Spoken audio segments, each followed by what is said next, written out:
शादी हो जाने के बाद ऑलमोस्ट हम सभी होम मेकर्स ज़्यादातर अपने घर और किचन में बिज़ी हो जाती हैं। इसी वजह से ना हम ज़्यादा ख़ुद पे ध्यान दे पाते हैं और ना ही बहुत ज़्यादा घर की ऑर्गेनाइजेशन पे ध्यान जाता है। मोस्टली हम सभी होम मेकर्स की यही कोशिश होती है कि बच्चों का और डेली चोर्स अपने जैसे जैसे कंप्लीट हो जाएं, वही हमारे लिए बहुत एक बड़ी अचीवमेंट है। तो आज के व्लॉग में आपके साथ कुछ प्रैक्टिकल हैबिट्स शेयर करूंगी जो कि आपके घर को भी ऑर्गेनाइज रख सकेंगी और इसके साथ साथ हम होम मेकर्स को खुद को भी हैप्पी और फ्रेश रख सकेंगी। So let's start today's video.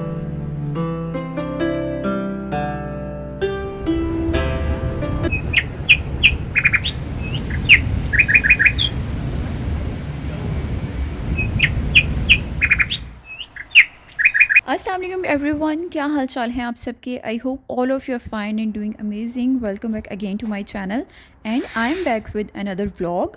मैं हमेशा अपने हर व्लॉग में आपसे कहती हूँ कि ख़ुद को जल्दी उठने की आदत डाल लें, क्योंकि जब हम अपनी रूटीन से 10 मिनट पहले उठती हैं ना, तो उन 10 मिनट में हम अपने लिए थोड़ा सा टाइम निकाल सकती हैं। अब उस 10 मिनट में आप अपनी एक छोटी सी सेल्फ़ केयर भी कर सकती हैं। और अगर आपने किचन में जाके बच्चों के लिए या हस्बैंड के लिए ब्रेकफास्ट भी बनाना है ना, तो आपको बहुत अफरा तफरी में ये सारे काम नहीं करने पड़ेंगे। ख़ुद को खुश और स्पेशल फ्री करवाने के लिए किसी भी ख़ास दिन का और किसी ख़ास इवेंट का इंतज़ार नहीं किया करें, क्योंकि बहुत सारी हाउसवाइफ की यही आदत होती है कि नए ड्रेस बनवा के फिर वो इस चीज़ का वेट करती हैं कि भाई अगर हमने किसी दावत पे जाना है या पार्टी पे जाना है तो ही उस ड्रेस को पहनना है, या अगर आपने कहीं बाहर किसी दावत इवेंट पे जाना है तो ही आपने थोड़ा हल्का सा मेकअप करना है। आप घर में भी तो अपने आप को प्रेजेंटेबल बना सकती हैं ना। वो ख़वातीन भी तो ये सब कुछ मैनेज करती हैं जो जॉब पे जाती हैं। वो सुबह उठ के अपना घर भी मैनेज करती हैं, अपने बच्चों को स्कूल भी भेजती हैं और इसके साथ साथ तैयार होके वो अपनी जॉब के लिए भी निकलती हैं। इसके अलावा बहुत सारी सक्सेसफुल यूट्यूबर्स भी हैं जिनके बच्चे भी हैं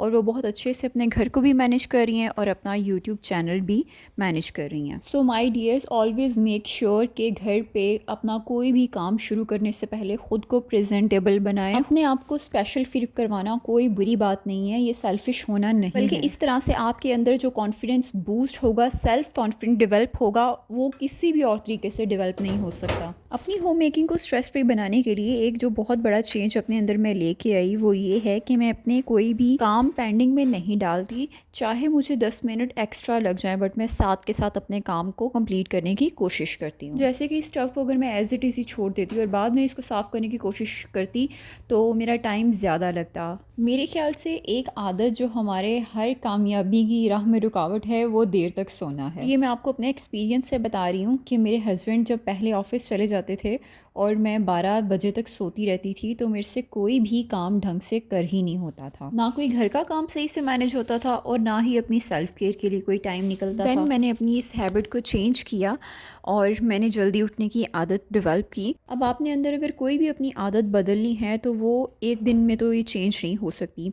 आपको ग्रेजुअली अपनी हैबिट्स को चेंज करना होता है और उनके ऊपर काम करना होता है। अपने घर को रूटीन में कैसे ऑल टाइम मैनेज और मेंटेन रखना है ये बहुत ज़रूरी है। स्पेशली अगर आपके घर पे छोटे बच्चे हैं तो आई नो कि ये काफ़ी चैलेंजिंग होगा आपके लिए कि आप बच्चों के साथ अपने घर को ऑल टाइम ऑर्गेनाइज और मेंटेन रख सकें। सो मैं अपने अंदर क्या चेंज लेके आई कि मैंने अपना एक वीकली स्केड्यूल बनाया हुआ है। मैं वीक में एक दिन ऐसा ज़रूर रखती हूँ जिसमें मैं अपने घर के किसी भी कोने की, बेडरूम की, किचन की 2 से 3 घंटे मैं लाजमी डेडिकेट करती हूँ। अगर आप वर्किंग लेडी हैं तो आप ये काम वीकेंड पे कर सकती हैं, सैटरडे संडे को कर सकती हैं। और अगर आप होम मेकर हैं तो अपने वीक का कोई एक दिन अपनी डीप क्लीनिंग को या वीकली क्लीनिंग को डेडिकेट कर दें। वीकली बेसिस पे जब हम कोई एक दिन डेडिकेट करते हैं क्लीनिंग के लिए तो उससे डेली बेसिस पे हमारी क्लीनिंग काफ़ी हद तक कम हो जाती है। जैसे कि आज मुझे अपने घर के सभी डोर मैट्स को, फ्लोर मैट्स को और किचन के मैट्स को वॉश करना है, तो आज का मेरा मेजर क्लीनिंग का यही टास्क है। क्योंकि ऑलमोस्ट 1 मंथ हो चुका है, मैंने रमज़ान क्लीनिंग भी स्टार्ट की हुई है और मैं हर वीक कोई ना कोई एक मेजर क्लीनिंग का टास्क रखती हूँ। तो जब भी मुझे ऐसे डीप क्लीनिंग पे 2 से 3 आवर्स डेडिकेट करने हों तो मैं उस दिन का स्केड्यूल बनाती हूँ जब मेरे पास लंच ऑलरेडी मौजूद हो या डिनर मौजूद हो। सो आप भी डीप क्लीनिंग के लिए हमेशा वो दिन डेडिकेट किया करें जिस दिन आपने कुकिंग ना करनी हो, क्योंकि जिस दिन कुकिंग नहीं करनी होती कि किचन का काम ना हो, उस दिन हम सब के पास काफ़ी फ्री टाइम होता है यूटिलाइज़ करने के लिए। अच्छा, यहाँ पे मैं आपको एक बात बताती चलूँ कि मेरे पास कोई बहुत बड़ा टब नहीं है। सो मैंने बाथ टब में पानी फिल करके डोर मैट्स को इसमें डिप कर दिया है। 2 घंटे के लिए मैं इनको छोड़ दिया है। और इन द मीन वाइल आज मेरी टू डू लिस्ट में अपने इस शू रैक को भी ऑर्गेनाइज़ करना है, क्योंकि ये शू रैक भी हमारे घर के किसी कॉर्नर का एक पार्ट है। सो इसकी ऑर्गेनाइजेशन भी बाकी सभी ऑर्गेनाइजेशंस की तरह बहुत ज़रूरी है। और इस शू रैक में हमने वही शूज़ रखे हुए हैं जो हमारे डेली बेसिस पे यूज़ में आते हैं। मोस्टली फुटवेयर इसमें हस्बैंड के ही हैं, इसीलिए इसकी बेतरतीबी भी आपको नज़र आ ही रही होगी। सो आज इन सभी शूज़ को मैं एक ऑर्डर में ऑर्गेनाइज़ करूँगी। सबसे पहले तो इसकी सभी शेल्फ्स को मैंने 1 बाय 1 क्लीन कर लिया, और बाद में जो जॉगर्स थे वो मैंने एक ऑर्डर में रखे, और जो फॉर्मल शूज़ थे उनको मैंने कलर्स के अकॉर्डिंगली उनको फिर मैंने एक अलग सेक्शन में रख दिया। और अभी आप ये भी सोच रहे होंगे कि शू कैबिनेट को ऑर्गेनाइज़ करने की क्या ज़रूरत है, इसको कौन देखता है। तो मैं बेसिकली आपको बता दूं, मेरा शू रैक बिल्कुल एंट्री वे पे है। सो इसलिए इस एरिया को ऑर्गेनाइज और क्लीन रखना मेरे लिए बहुत इंपॉर्टेंट है। सो अपने एंट्री वे को ब्यूटीफुल बनाने के लिए मैंने शू रैक के ऊपर कुछ डेकोरेटिव आइटम्स भी रखी हुई हैं और एक प्लांट भी रखा हुआ है। तो एक स्मार्ट होम मेकर वही होती है जो अपने घर के किसी छोटे से छोटे कॉर्नर को भी इग्नोर नहीं करे और उसको बाकी घर के सभी सेक्शंस की तरह इम्पोर्टेंट समझे।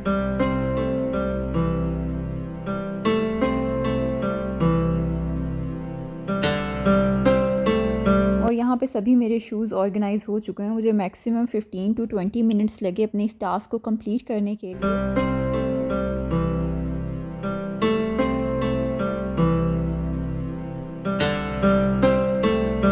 अपनी घर की क्लीनिंग में जो अपने रग्स और मैट्स होते हैं उनको इतना इग्नोर कर देते हैं कि उनकी क्लीनिंग की तरफ हमारा ध्यान ही नहीं जाता। मैं वैक्यूम क्लीनर से रग्स और मैट की क्लीनिंग तो कर लेती हूँ, बट इनके ऊपर कुछ ऐसे टफ़ स्टेन्स थे कि जिसकी वजह से मुझे इनको वॉश करना बहुत ज़रूरी था।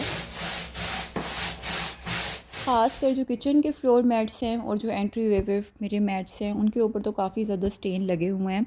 तो मैंने सोचा कि रमज़ान मुबारक से पहले इनकी भी एक दफ़ा डीप क्लीनिंग कर ली जाए। साफ़ सुथरा एक तो आप अपने लिए करते हैं, दूसरा आपके बच्चे भी आपके साथ ट्रेन होते हैं कि घर को नीट एंड क्लीन और ऑर्गेनाइज रखना है। अगर तो आपके बच्चे छोटे हैं तो आपको उनको ट्रेन करना पड़ेगा, और अगर आपके बच्चे थोड़े से ग्रोइंग एज में हैं वो ना सिर्फ ख़ुद इन चीज़ों का ख्याल रखेंगे बल्कि घर को क्लीन, ऑर्गेनाइज और मेंटेन रखने में आपकी काफ़ी हेल्प भी कर सकेंगे। ये बहुत छोटी छोटी सी हैबिट्स हैं, अगर हम 15 से 20 दिन इनको कंटिन्यूसली फॉलो करें तो फिर ये एक हमारी हैबिट के साथ साथ हमारी एक रूटीन बन जाती हैं। देन फिर हम अपने रूटीन की तरह इन कामों को करते हैं।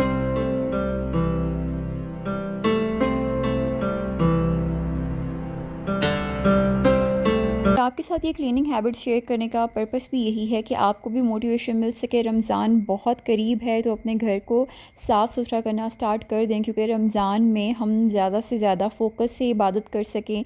और स्पेशली रोज़े की हालत में बहुत मुश्किल है आप घर के काम भी मैनेज करें, बच्चों को मैनेज करें। तो बेहतर यही है कि अपने डीप क्लीनिंग के सारे टास्क रमज़ान से पहले कंप्लीट कर लें ताकि रमज़ान की आमद पे पुरसकून होकर अपनी इबादत में मशगूल हो सकें। और अगर मेरी वीडियो देखते देखते आप यहाँ तक आ गए हैं तो चैनल को भी सब्सक्राइब कर दें, वीडियो को लाइक कर दें, और कमेंट सेक्शन में अपना फ़ीडबैक मुझे ज़रूर दें कि आपको मेरी वीडियोस कैसी लग रही हैं। आपका फ़ीडबैक मुझे बहुत मोटिवेट करता है। हम अक्सर होम मेकर्स ये भी कंप्लेन करती हैं कि हम घर की क्लीनिंग में, किचन की क्लीनिंग में सारा सारा दिन लगा देती हैं, लेकिन काम है कि ख़त्म होने का नाम ही नहीं लेते। अपनी किचन क्लीनिंग को, अपने घर की क्लीनिंग को ऑलवेज़ मैं स्ट्रेस फ्री बनाने के लिए एक अलार्म सेट करती हूँ। अगर तो मैं किचन में हूँ तो मैं 30 मिनट का अलार्म लगाती हूँ और पूरी कोशिश करती हूँ कि विद इन 30 मिनट्स में अपने किचन को, अपने स्टफ़ को अच्छे से क्लीन करके फ्री हो जाऊँ। तो आप अगर अपने दिन को और ज़्यादा प्रोडक्टिव बनाना चाहते हैं और अपनी रूटीन को स्ट्रेस फ्री बनाना चाहते हैं तो कोई भी टास्क कंप्लीट करने से पहले अपने फ़ोन पे एक टाइमर सेट करें। फ़ोन तो सबके पास ही घरों में होते हैं, तो उस फ़ोन का एक प्रोडक्टिव इस्तेमाल हम ये कर सकते हैं कि टाइमर उसके ऊपर सेट करें और फिर उस टाइमर के मुताबिक अपने टास्क को कंप्लीट करें, बल्कि कोशिश ये करें कि उस टाइम से पहले अपने काम को कंप्लीट कर सकें। जब हम किसी इंडस्ट्री में या ऑर्गेनाइजेशन में जॉब करते हैं तो हमें अपनी कोई भी असाइनमेंट को कंप्लीट करने के लिए एक डेडलाइन मिलती है, तो हमारी कोशिश होती है कि उस डेडलाइन से पहले हम अपने उस टारगेट को अचीव कर लें। सेम इसी तरह से होम मेकिंग भी है, तो अपने होम मेकिंग के टास्क को कंप्लीट करने के लिए आप खुद को एक एस्टिमेटेड टाइम दें कि मैंने इस एस्टिमेटेड टाइम से पहले अपने टास्क को कंप्लीट करना है। बिलीव मी, कुछ वीक्स के लिए अपनी हैबिट डेवलप करके देखें। इस हैबिट से आपके पूरे दिन की प्रोडक्टिविटी पे बहुत ज़्यादा असर पड़ेगा। टाइम मैनेजमेंट बहुत ज़रूरी है, चाहे आप एक होम मेकर हैं या चाहे आप एक वर्किंग लेडी हैं। अगर हम टाइम मैनेजमेंट सीख लेते हैं ना, तो चाहे हम दिन में जितने मर्जी काम कर लें, आप अपने पूरे दिन को बहुत ज़्यादा प्रोडक्टिव बना सकती हैं उन्हीं 24 आवर्स में।